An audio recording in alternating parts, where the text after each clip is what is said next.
Hi, I'm Dr. Keith Ablow with another Pain to Power video.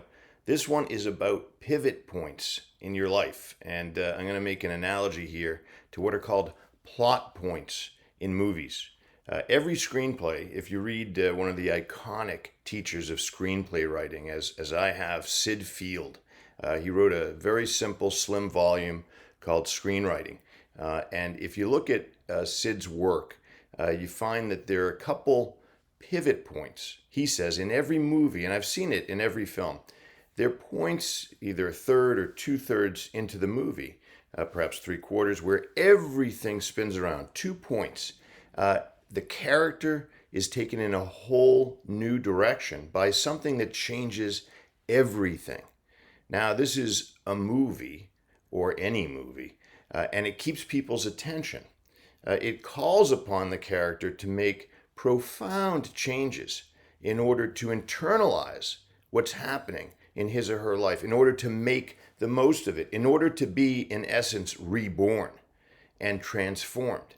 Now, in the movie, the suffering that comes with these pivot points, because they're so jarring, they're so different than everything that's come before, is palpable in the main character. But you sit there, you don't leave the cinema, and you assume, listen, the main character is going to come through this in some fashion. It's going to change that person, and generally for the better. It can be a loss.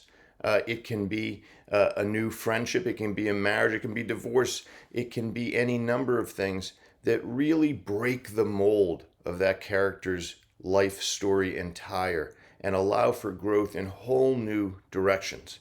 Now, when it happens in our own lives, I call them pivot points, it's frightening. It's anxiety provoking. Very often, even if it's a good thing, even if it's somebody coming to you saying, let's start a new business, and you're like, wow, what a great idea. Well, okay, it would mean leaving my job. I got to think about this. You do have to think about it.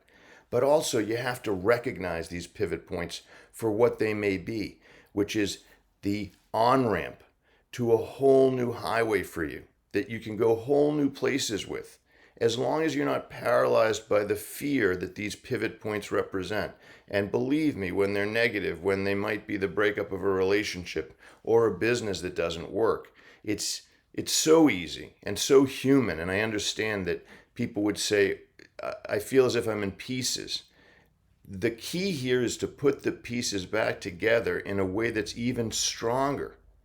And that's really possible. In fact, it's intended by the universe, if you will, by God, by the universe. It's intended that these things that break things apart are meant to put them together more strongly. That's the inherent nature of human beings, is that they find strength even in adversity, and even when things are changed very much. And as I point out to people, nobody leaves a movie cinema when the main character reaches a plot point. We're galvanized by those. We assume that it's going to mean big change for that person, and in a positive way. Don't ever think that you want to sit out or walk out on your life story. Think about pivot points and what they might mean for you in the best way possible.